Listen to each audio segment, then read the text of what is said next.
Man, the Lakers are wanting the Stripes to blow the whistle. The Grizzlies are at a discount right now, and James Harden makes his long-awaited 76ers debut. I'm Rosa Panther. This is the Clinic All NBA podcast. I have the two hooligans with me. JJ, how you living, my friend?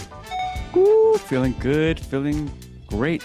Let's get it, boys. She know she love Jay because Hey, let's get it, boys. Sammy, how you living, my friend?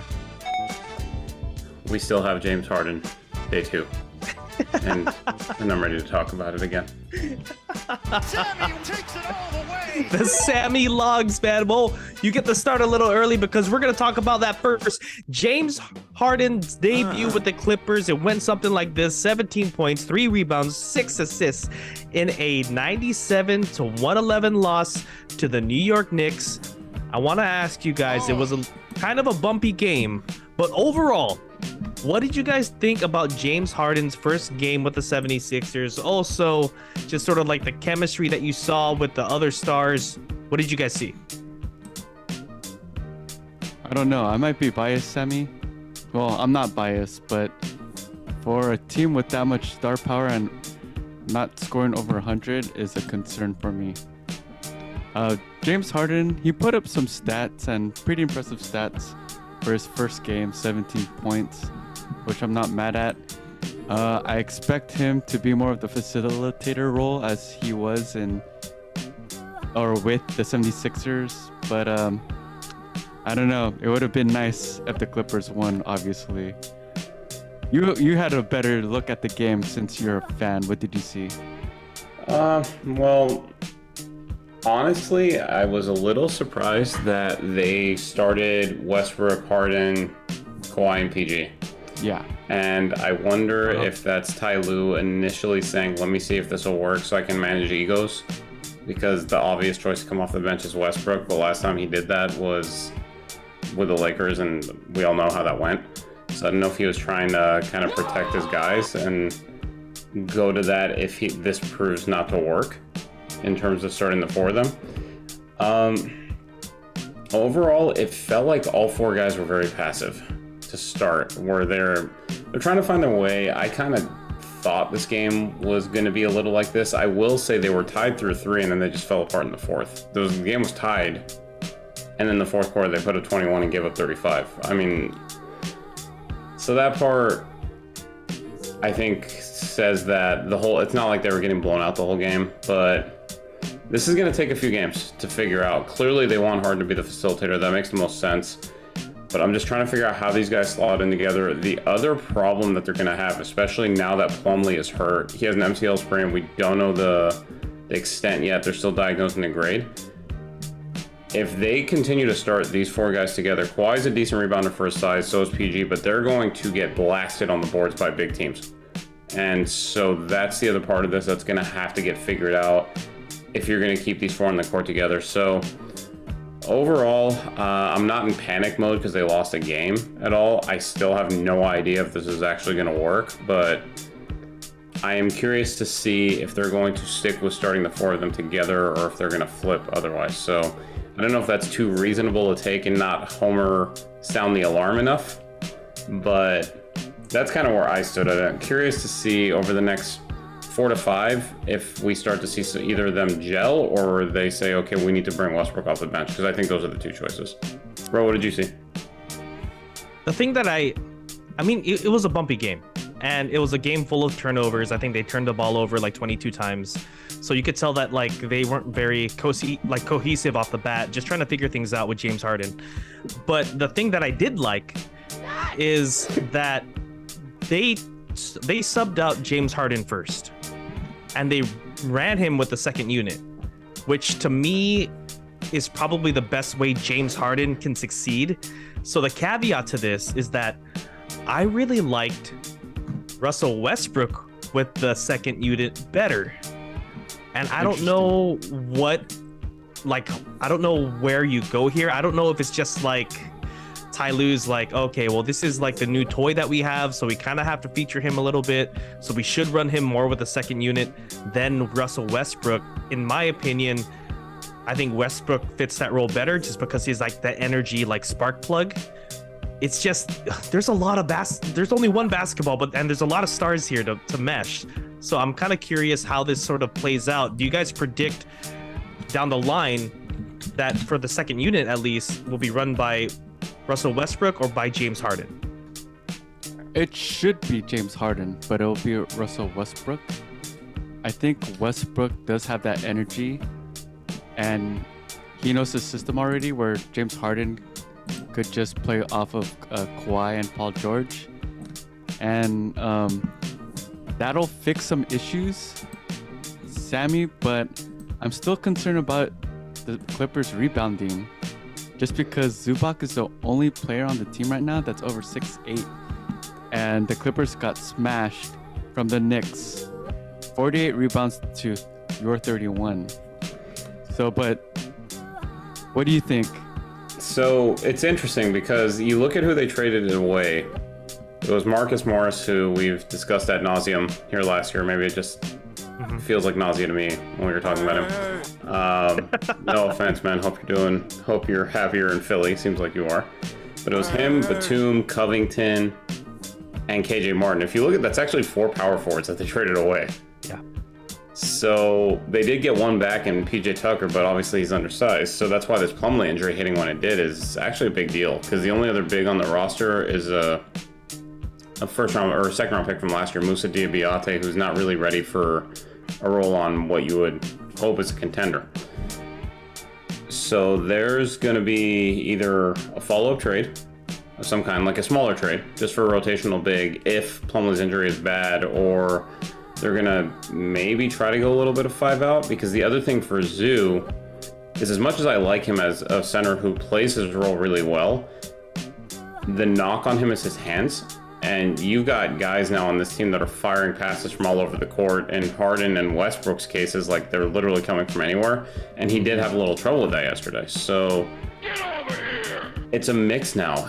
You've got to figure out the rebounding, or you're going to need the guards. Westbrook and Harden are both decent rebounders for guards. So either they're going to need to step up and help compensate for this, or they're going to have to make one more rotational move.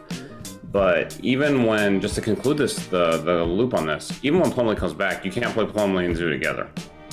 So this is a piece of the puzzle that needs to get answered. And honestly, I don't know if it's Terrence Mann. I don't know if it's another deal, or I don't know if it's the way they're going to stagger the minutes. It really remains to be seen. But I agree, it's going to be a problem if they don't address it fast. So there's a few things that they need to address. And like one thing that I want to ask you guys is, how many games do you guys give the Clippers to figure it out? JJ, what do you think? Ooh, to figure it out? I'm going to say 15. 15 games. Yeah. Okay. We're talking about rotation and hopefully rebounding. Sammy, what you think? I'm going to go up to 20. And my basis for that, even if the talent level is not quite the same, is that your bias? Remember the first year, the Heat. remember the first Heatles year? They started 9-8 and everyone freaked out. True. And even if the talent level is not quite that amount, you got 4 guys who legit have claim to wanting to have the ball. So this is going to take a while. So I'll go 20. All right, well, we are yet to see what the 76ers can do, but the Clippers can do, but we are hopeful. Next, we're going to talk about the Lakers. The Lakers sent a video to the NBA office alleging missed fouls against LeBron James. And this is by ESPN's Dave McMenamin, reported Tuesday. The team reached out to the NBA, that sound effect's killing me, the NBA League office after its 108-107 loss to the Miami Heat. The Lakers shared various clips showing what they believe to be clear illegal contact by Heat defenders against LeBron James that went unnoticed by the referees. James attempted 4 free throws in the defeat, and head coach Darwin Ham drew a technical foul in the third quarter while arguing with the officials. Now, the NBA, they reviewed this. They basically said everything was fine. The refs didn't miss anything. What do you guys, one, think of the Lakers sending this video? 2, do you guys think there were some missed fouls in this game? Sensitive. JJ, please. What do you think? For the Lakers to complain about not getting fouls and they led the whole league last year in free throw attempts, I find that hilarious. But I'm gonna not try to be biased and be a Laker hater for the next minute or so. And I'll just say this: LeBron James is smart. This was not a move to address during the moment. It's for upcoming games, so that when he does take it to the rack, he does get those calls because one, he's LeBron James, but two, he also plays for the Lakers. Okay? LeBron James does get fouled a lot. It's the nature of his game. Right. I don't think he should be called every single time that he goes to the bucket. And it doesn't help that LeBron James's nickname, or one of his nicknames, is La Flop. So I'm like 50-50. Like, I want to give LeBron his credit because he's a superstar. He does go to the rack aggressive. He does deserve some of those calls. But I'm sure, guys, if you were to record any NBA player at certain moments of the game, you could find a foul. It's like in the NFL. If referees slow down the game, look at replay, you could always find a penalty. But tell me if I'm wrong. Absolutely, Sammy. Before you get in here, I want you to comment on this. So part of the report included a possible foul by James Butler that happened within the last 7 or 8 seconds remaining left in that game, and LeBron James responded on social media saying the game isn't won or lost in the last 2 minutes.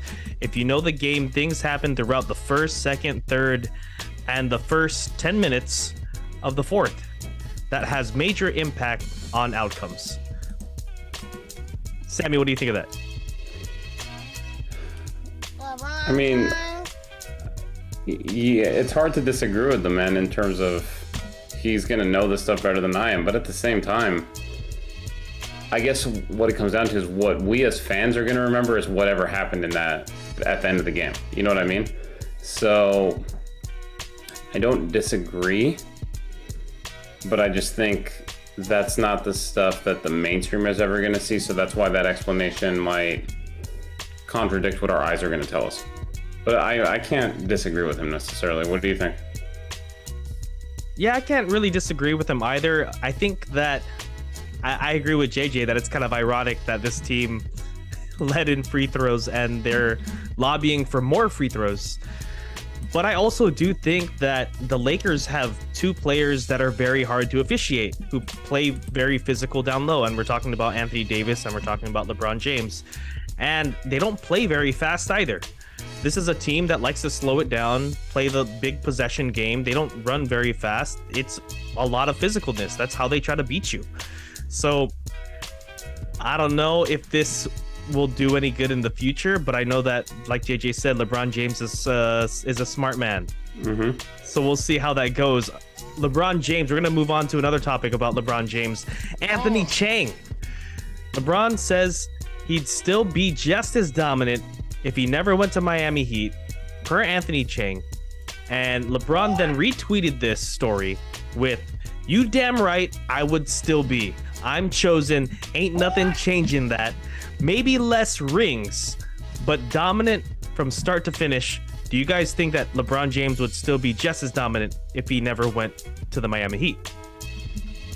What?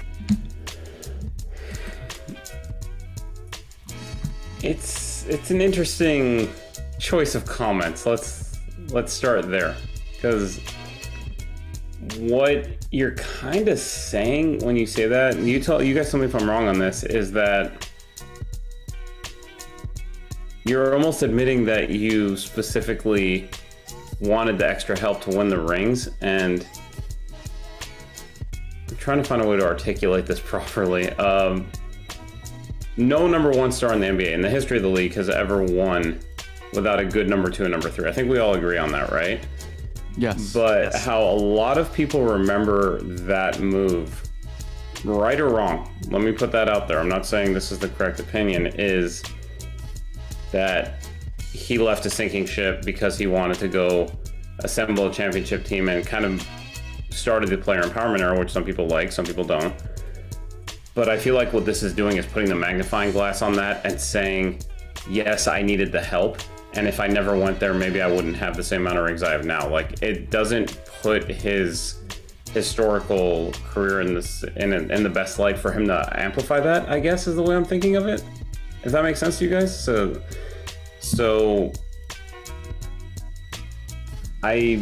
would he be as dominant? Yes. Would he be considered potentially 1B or 2 with Jordan if he only had 1 or 2 rings? No way. I think that's safe to say. So it's just weird that he would amplify that himself. I guess, am I digging into this too far, JJ? Do you think I'm overreading it? Like, what's your read on not just the article, but his reaction? My read, I guess it's kind of a unique, well, I don't want to say unique take, but it's different in the way that I think he actually wouldn't be as dominant. His points would go up, but the reason that LeBron James was so much better with Miami is because he had that much help where he could play free safety on defense. He could boost up his assist by passing to Bosh and Wade. And let's not forget, like, Magic Johnson has claimed this over and over again. Rebounds and points, that's easy to get double digits. It's the assist. You gotta have people score on your passes. And let's be frank, that 2009 Cavs team, who was the second best player? Was it? I can't even remember. Was it Larry Hughes, Eric Snow, Anton Jamison, one of those dudes, and I'm not even exaggerating. Yeah, But exactly. It's funny that that's the reaction because it should be. Like, dominant in terms of like points and having better stats, maybe, but dominant like winning games, and that's what basketball is all about. Mm-hmm. And if we're measuring dominance, and I don't want to steal any ideas, Shannon Sharp is actually the same thing that I'm thinking. When I think of dominance, who do we think of first? Michael Jordan. And right. When we think of Michael Jordan, we think of what? 6 rings, undefeated in the finals. Agreed. Yeah, absolutely. I don't really have much more to add there. The only thing that I would say is that if people are disagreeing with JJ here, is think about like Shaquille O'Neal if he never went to the Lakers. I mean, he would still be quote unquote really good. But when you think of the word dominance, like, you have to think of winning. Yep. That's the one word that comes with dominance, is that, like, you can't dominate in like a passive role. Like, that doesn't sound right. But anyway, I'm gonna move us on to our next topic here. The Memphis Grizzlies having a very, very slow start, and now the ticket prices are as cheap as $4. A center court lower level ticket is only $175 to their next game versus the Heat, last season's Eastern Conference champions. Is Ja Morant the main culprit of the Grizzlies starting 1-6 this season? Dang, that's just sad though. Like, a playoff team, the Grindhouse, when they were just playing the Lakers last year and the Warriors the year before that. Correct me if I'm wrong, but the Grindhouse, Memphis Grizzlies, that arena was cracking. Yeah. I really hope they didn't play whoop that trick for that one win they had in 7 games. Call it out. Call it out. I mean, you can't be playing that song. For $4, guys? Like, I can't even get a McDonald's meal for $4, let alone attend a game with basketball professionals against the Eastern Conference champions, the Miami Heat. Yes, this is embarrassing, and dare I say, it is on Ja Morant. You are the superstar. You're going to get the blame when you lose, as you should get the credit when you win. And Sammy, we saw this and we talked about this. They were good without Ja, man. But I don't know if it was an outlier. Maybe they're able to maintain the ship when it was supposed to be sinking. What's your take, though, man? Like, is Ja Morant the culprit? I think in part he is, but I would go further and say it's not just him, it's the point guard position. And we did talk about this a little last time, but they're missing Tyus Jones right now. They're really missing Tyus Jones. They don't have enough offense right now. They don't have someone who can initiate. It's putting Bane in a position where he's, I think, serving as primary ball handler a lot of times. And as good as he is, he shouldn't be doing that. Marcus Smart, as good as he is a very strong personality to fit into a locker room, especially a young locker room. And then this hasn't gotten a lot of publicity, but I think losing Steven Adams hurt them more than people are realizing too. Yeah. Remember, he went out for the year right before the season started. So I think it's Bill Simmons who uses the term season from hell once in a while, and I feel like that's what's happening here. I don't know the protections, but they traded their first round picks to Boston. I'm sure there's protections on them, but that's connected to this too. But so I think it's partially Ja? Absolutely, he's our best player. But I guess to me, in hindsight, and I'll kind of throw this to you both, was it just major oversight and total lack of preparation on their part to realize your star point guard is out for 25 games? Let me turn around and deal my other point guard. Is that just horrible roster mismanagement, or am I overreading this? No, I don't think you're overreading this. I think it's yeah, it was stupid. It was a stupid move to make. And I know that Desmond Bane is great. I know that you had some things to say about Dylan Brooks probably underneath your breath if you're management of the Memphis Grizzlies. And I know that you had high hopes for who's their point guard now? Marcus Smart? And Bane, basically, yeah. And Bane, I mean, I guess on paper it doesn't look bad, but if you really look into it, like they really needed someone to distribute the ball or at least attack a defense, and neither one of those guys are really good at doing that. Maybe Bane in some sense, but Bane is best not when he's dribbling a ton and creating his shot. His best when he's kind of working off of Ja, who can create and be a threat. And that's why Desmond Bane looks so good the past 2 years. Mm-hmm. So I don't really understand it. JJ, you think it was an oversight to trade Tyus Jones? For sure. And before we move on, I just want to put some perspective out. If us three got tickets to a Warrior game or a Clipper game and we flew out, we bought... Oh, no, sorry. If we flew out to Memphis, bought plane tickets, bought the center court, lower level, it would still be more expensive to go to the Clipper game and Warrior game versus Memphis. True, and I respect that as a veteran of many $5 Clipper games during the Donald Sterling era. So I've been there, but that was 10 years of mismanagement, not 10 games of incompetence. It was a very different set of circumstances. Man, Jay, you're convincing me to fly out to Memphis right now. But anyway, Let's go. We're going to take a short little break with a word from our sponsor. Are you tired of constantly losing your bets on unfair gambling apps? Our sponsor, Parlay Play, has the best lines to increase your chances at winning it big. Not only does it have great lines, it's also an awesome app with a community feel. Use code CLINIC-ALL-NBA for a deposit match up to $100 and a free $5 game on the house. They also have a feature called Slide the Line where users can raise or lower a line of their choosing. Pause the pod, get on your phone, and download the app now. Download the app, indeed. We're going to talk about what Brad Botkin said from CBS Sports. He said, at the moment, to suggest Lillard is uncommitted to playing defense would be an understatement.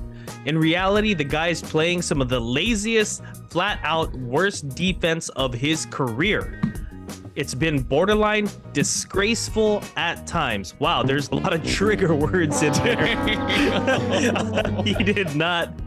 I don't know what Damian Lillard did to him, but there's a lot of trigger words there. Do you guys agree with Brad Botkin here? I mean, I know we've seen some of these Buck games and watching Damian Lillard play defense on Portland and now playing defense in Milwaukee. Do you guys agree? I mean, he was never exactly a defensive stalwart in Portland. Let's just start there. I don't know if Brad has seen Portland Trailblazer games Or before. the Western Conference, for that matter, but This is true. I mean, I don't want to pat ourselves on the back because this was all over major knowledgeable NBA pods before the season started, but we all said the same thing. They have a defensive wing problem now, and we figured the offense would be amazing. But you've got Middleton playing, I think he's still on 18 minutes a night. Other than that, you've got Connaughton behind him. There's no defensive wings. You have Lopez and Antetokounmpo, these two great defensive bigs, and no one in front of them. And if you're putting Dame in a position where he can get exposed, he's going to get exposed. This is no different than Portland. It might be even worse, but maybe it's also because there's more exposure because there are more eyes on Milwaukee now because of this trade. So is it as bad as Mr. Botkin is saying? I don't know. Is he a good defender? No, he never has been. And that was kind of obvious, but it's rearing its head now because they're in the spotlight. And just for perspective here, I was curious. So they are currently 24th in defensive rating with a rating of 116.7. Wow. Terrible. So it is not good. The teams behind them too are Brooklyn, Indiana, Charlotte, Utah, San Antonio, and Washington. Essentially, no teams that anyone would consider a serious contender. Mm-hmm. The other irony, where is it? I just wanted to point out is Portland's defensive rating does seem to have jumped a bit since he left. That part's interesting to me, but I'll leave it at that. But yeah, so I think that's the perspective, but same thing, roster construction issue. They need another defensive wing, and we don't know who that's going to be yet. So in the meantime, Dame will get exposed until they can figure out a defensive game plan. That's where I'm at on this. What do you think? Definitely, man. A lot of people thought that the Giannis, you have Brook Lopez, that duo in the front court would help alleviate some of the defensive trouble from the backcourt. But we've seen this time and time again, the point of attack on the top or on half court or at the 3-point line, if your man beats you, that causes a whole bunch of problems because someone could take it to the rack, they could draw a foul on Giannis, or they could kick out for the 3. And it's just going to get worse when the postseason comes because who's going to get targeted? It's going to be Dame. Mm-hmm. And let's be real, man. Like, Dame doesn't play defense. Even when the Blazers were going to the postseason year after year and year, their front court defense was terrible. Like, I know that writer, what's his name? Brad Botkin? Botkin? Yeah. Brad Botkin. I know Brad Botkin. I do think he has a point, man. Like, when it comes to postseason, it's going to be terrible. Like, you need good perimeter defense. You need to at least try. You need to try. And we've said this over and over again. Top 10 defenses make it far in the postseason. We have yet to see a defense in the bottom tier even go past the first round. So I'm glad we're laying into Dame Lillard here because no one does a good Dame Lillard apologist impression as good as me. And I'm going to say that I'm going to give Dame Lillard some time. And there's several reasons why I'm going to give him some time. Because it's a new defense, it's a new scheme. I know he's been playing basketball for a very long time, so it shouldn't be too new. But it's still new players. There's still things to figure out. And Dame Lillard, we already know, already has defensive deficiencies. Also, Chris Middleton has been on a minutes restriction since the start of the season. He has not played past 21 minutes. So I think hopefully when Chris gets a little bit more healthy, that some of these deficiencies don't look as bad because he'll have some help, particularly on the wing. So I'm gonna give Dame Lillard some time. Also, like in the playoffs, I feel like there are defensive schemes for particular teams, and they haven't done that yet because we're just at the start of the season, low sample size. Brad Botkin, hold on to your underwear, man. Because I don't think I can't imagine this team's gonna be what was the defensive rating? They were what, ranked 24th? 24th or 25th, Sammy, right? 24th. 24th. I can't, with a team like this, with Giannis Antetokounmpo, Chris Middleton, etc., I can't imagine, just because of Damian Lillard, that they are literally bottom half. I can't imagine that, man. Am I apologizing for Dame too much here? I will take the silence as yes. I'll take the silence as yes. We will see at the end of the season here, or at least let's say halfway. Let's look at this again halfway and see where we're at with Dame Lillard. We'll check in. Let's talk about someone else who isn't doing so well. Julius Randle. JJ put on the outline here, putting up tour dates. Julius Randle is shooting the worst field goal percentage through 6 games of an NBA season since 1959, per Knicks Muse, at 27.1%. Here are his tour dates. Boston, 5 for 22. Atlanta, 4 for 10. New Orleans, 4 for 15. Cleveland, 5 for 14. Cleveland, 3 for 15. Milwaukee, 5 for 20. Jordan never did that move. So, Julius Randle did have a bounce back game, which so happened to be against James Harden in his first game, like we were talking about, where he did score 27 points and he was shooting 42%, 10 rebounds, 3 assists. He did do very well that game. But how alarming are these stats before that game for Julius Randle? Like, what's the panic meter here for the New York Knicks fans? I don't know if I'm overreacting, but this is the same exact team. They didn't make any changes. Yup. So what the hell happened? I'd be panicked. Man. I would be very panicked. I don't get it. It's literally the same 5 starters. The only major addition, if you want to call it major, was DiVincenzo, who is going to have nothing to do with what Randall's offense looks like. So I don't know, man. It's like I don't get it. I'm at a loss. Like, legitimately, as much as Randall's style has been, let's say, what's the term here? Argumentative, I guess you would say, between people who think whether or not he contributes to winning. The stats have always been there. And so to fall off a cliff like this, it's just the weirdest cold streak I've ever seen. I'm so happy for him that he happened to have a bit of a breakout against the Clippers. That was really great.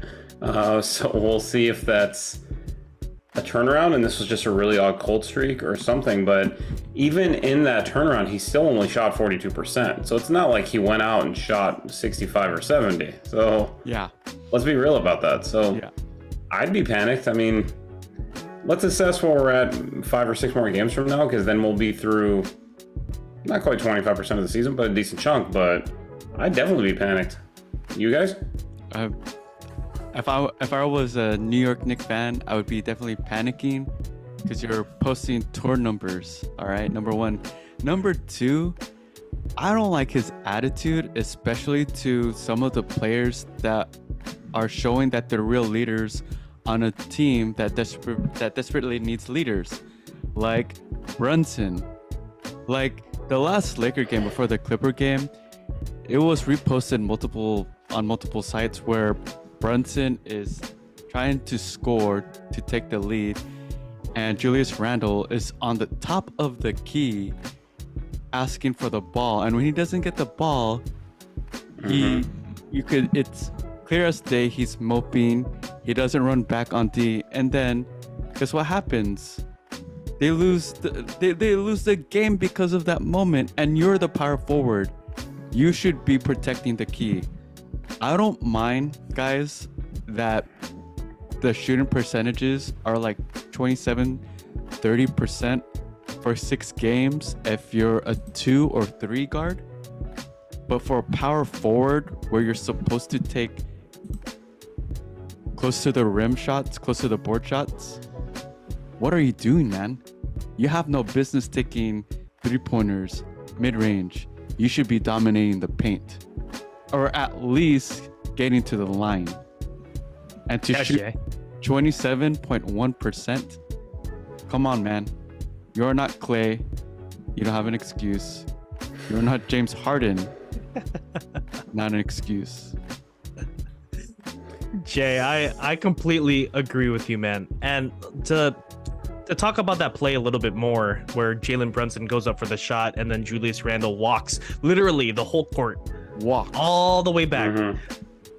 The one thing about being a power forward or just being any player on an NBA team, you should know, like, one of the basics is if you're not underneath the basket trying to get a rebound, what are you doing? You're running back. You're getting back. Get your ass playing back. Defense. Yes. Also, don't get mad that Jalen Brunson didn't pass to you, because you shoot at a 27% clip. Why would he pass it to you if you shoot 5 for 20, bro? Why would he do that? Why would he even give you the ball to score? Because you hadn't been scoring. So I don't blame Jalen Brunson for that at all. I don't care how wide open Jalen or Julius Randle was, because in winning time, I want the players that can score. And Jalen Brunson is shooting over 40% this season, so I'm not mad at him at all. So, but can I ask a follow-up then? Yes. Do you think, if this continues, that Julius Randle will be on this team by the All-Star break? Yes. You still think he'll be there? Okay, JJ. Can I? Oh, go ahead, please. I'm gonna give my caveat here. No, please. I'm gonna say because he's tanked his value so much that they're just kind of stuck with him. Okay. That's what I'm gonna say. That makes sense. So on his contract, really quick on his contract, he has 1 more year and then he has a player option after that. Always taking that option. Probably. The number is not insane for what his production was before this year. It's high 20s to almost 30, which in this current NBA, that's not bad. It's not terrible, yeah. JJ, what do you think? Oh, man. The Knicks should waste every single resource on that staff to try to find a trade deal. Okay. And try to find it soon, because the value is low right now. And I can't believe I'm saying this. I could imagine it going even lower, where they don't even play him. Remember, we're talking about the New York Knicks. Sometimes they don't even play half their players for games.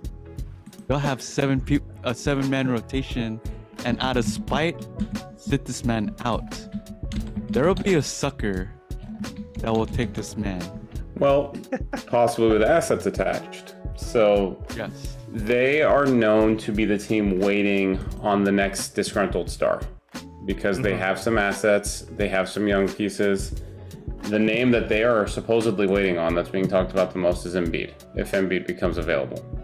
I'm going to throw out another name to you. Under contract only until the end of this year, so there'd be a re-sign attached. There's a gentleman in Toronto that makes a lot of sense on this team. Ooh, Siakam? Yes. And if Toronto looks to change things up, which they've been rumored to, I would wonder if they could get 2 of the Knicks first-round picks and 1 of the kids, if that would interest them, or if I'm way understating Siakam's value. I don't know if with Siakam on that team, if it's enough of a boost to make them, like, put them with Milwaukee and Boston. I don't think it is. But outside of Embiid, I don't know who does that. So I would wonder if that's a deal that potentially would get considered at some point this year. If it is, you heard it here on the clinic first. And I'll kick it back. Yeah, I guess we'll have to see what the New York Knicks do with Julius Randle and what Julius Randle does with his shooting. Anyway, next topic. ESPN released their rankings for the top NBA players under 25, and it kind of goes like this. At 1, there's Luka Doncic. Then it goes Anthony Edwards, Victor Wembanyama, Tyrese Halliburton, Ja Morant, and I just kind of want to throw this in there. At 7th, we see Zion Williamson. I like turtle. Do you guys think ESPN got this list right? Is there something problematic in that list there? If I was a GM, and of course I'm not, but if I were to be, I would probably put my trade assets towards Zion and Victor Wembanyama. I think those are like no. These are all talented players, but Ja and Tyrese, great players. Zion, when he does play, he's great. Well, actually, my mistake. Sorry, fellas. I keep on forgetting that Zion gets injured every other game. So maybe that's why he's at 7. Right? Is that the reasoning, Sammy, that he's at 7? It's gotta be. It's gotta be availability. Yeah. Right. So do you think 7 is proper? Do you think with his injury risk it's too low? I mean, if Too you're gonna high? put Ja at 5, I think Zion should at least be right behind Ja. Okay. Or So between them is Cade Cunningham, to put perspective on for you, which is interesting because Cade literally just missed all of last year with a shin injury, and I'm a big fan of his game, but I just want to throw that out there as a caveat. I wouldn't, if a GM asks trade all 5 of your first round picks for the next 5 years, I'd probably pick Zion over Ja and even Cade. Okay. I don't want to, ride the obvious choice too much here, and I know he's only been in the league now for 7 games, but how's Wemby not number 1 on this list to me? I know we've seen Luka do what he does. I do feel like the bloom is a little off the rose with him, only because there are some flaws that have been observed in his game, as good as he is. But the unanswered question with that is that a roster build issue, or is he just very hard to play alongside because his style is so unique? I don't know if we're going to get the answer to that anytime soon. Did you guys see the highlights of what Wembanyama did against Phoenix a couple nights ago when he put up 38? Yes. And yeah, all over the court, inside, outside, defense. I mean, I'm with you, Sammy. I'm torn with this because that's the first thing that I thought too was Victor Wembanyama, in my opinion, is more valuable than Anthony Edwards. So like I would at least make him 2. Luka Doncic, I know he has like a longer track record. So I think maybe that's why he's number 1, and not just a track record of being a good stat getter, but also bringing his team into the playoffs. So we haven't seen that from Victor yet. But if you're just talking about like offensively, like how can you stop Victor? I don't know how you do it if he's on. We saw that in that Suns game. And then defensively, Victor Wembanyama is superior already. Right? Let me just counter you guys really quick. Victor tore up the Suns, but don't forget that Luka is the Suns' daddy. So maybe we should use this list as the 25 best players against the Suns. Oh my goodness. But agreed.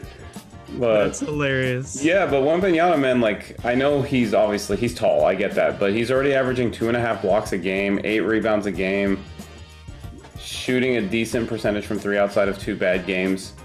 Like, he's 19.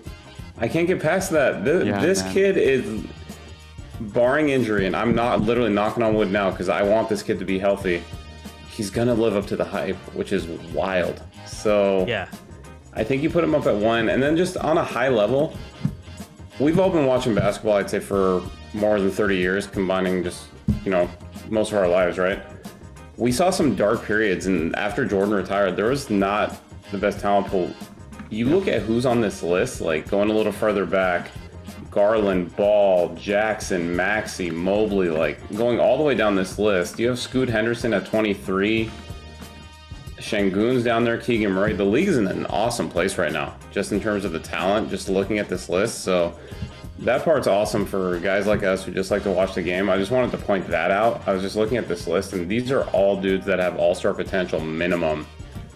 And they're all, obviously, the list accounts under 25. And not even getting on this list, Vassell, Jabari Smith, Shaden Sharp has been awesome this year. So there's a ton of talent in the league. So looking at this list, like, from that perspective was a cool way to look at it too.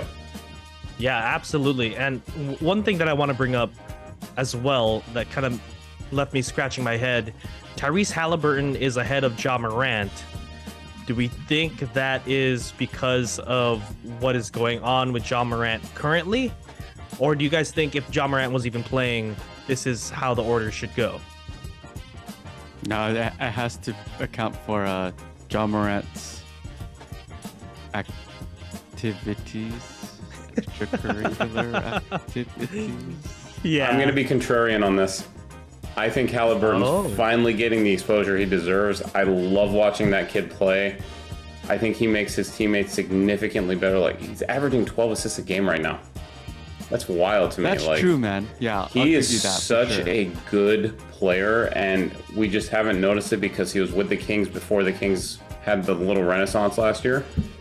And the Pacers are a small market, and I just think the exposure hasn't been there. But don't get me wrong, I think Ja is a tremendous player.